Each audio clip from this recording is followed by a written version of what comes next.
I'll take you back a little ways here. Remember back in the 60s, anybody?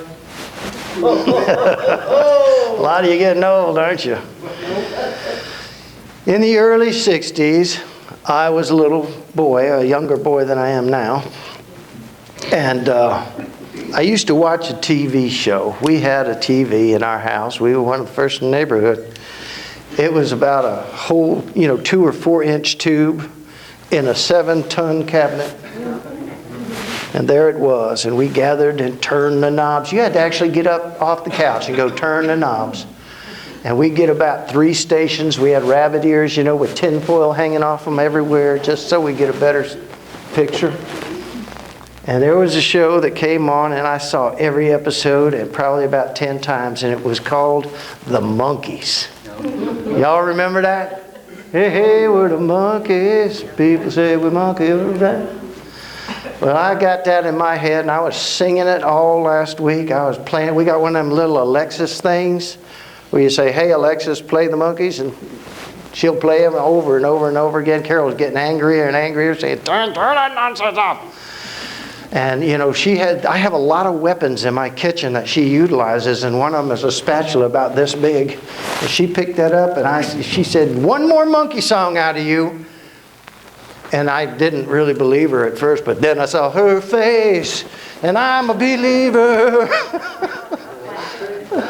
Anyway, I got a whacking. But one of my favorite songs, monkey songs, was Pleasant Valley Sunday. Y'all remember that? Of course. Another Pleasant Valley Sunday, charcoal burning everywhere. Remember that?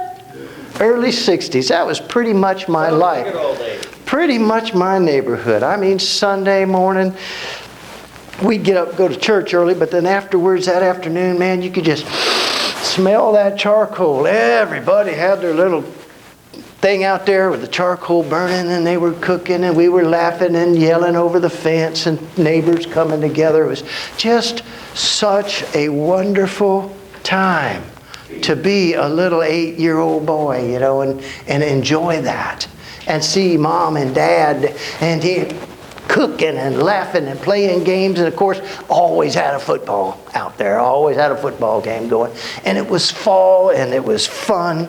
And that was my life. It was a Pleasant Valley Sunday.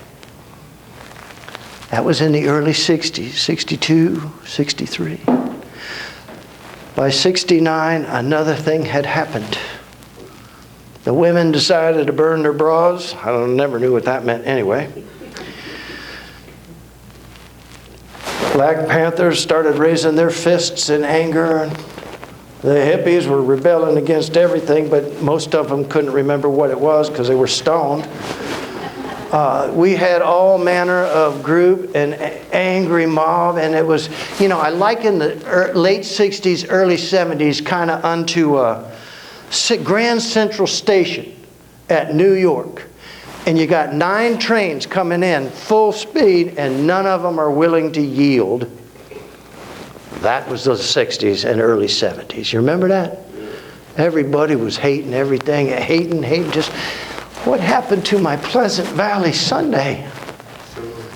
By the time I was a teenager, man, it was a nightmare. And everything, we were so blessed, and our whole nation was. It was thriving. It was, the Vietnam War was now protesting and this and shooting at Kent State University and people dying and screaming and hollering. And holy moly. You know why we got disco? Because everybody else got tired of everything else. And suddenly this new music came on, and guys were bumping against stuff, going, do the hustle. We needed it. We needed to laugh again. We needed to return to a place of joy. America's very much like that right now. There is hatred. And it's not because of this man or this ideology or that ideology. I think a lot of these kids out there protesting are Pleasant Valley kids. They're coming out of privileged homes, and they're screaming and hollering and burning and looting and beating people up, and they don't even know why. They've arrested a number of these kids, and they're from privileged families. And they don't even know why. But they're doing it anyway. And what they're failing to understand is that one of these days they will be held accountable for that. Jesus says, and the Lord says in the Old Testament, Jesus says in the New, everything you do, whether in the light or in the dark, whether under cover or a mask, everything will become exposed when you stand and see Him face to face. Everything. And yet the riots continue, the madness continues. And there's no reason for it other than they can. There was no reason for it back in the 60s, really. There's no reason for it now. But see, the human animal just doesn't learn, does he? If we don't study our history and our past, we are in fact damned to repeat it over and over again. And that's exactly what's happening right now. And lives are being destroyed. Livelihoods are being destroyed. Families are being altered forever. And there's not even a reason why. This morning, Jesus tells us of a parable. Well, Tom, what's 10 virgins got to do with all this? We'll look and see in just 1 minute. First, I want you to stand. We're going to sing a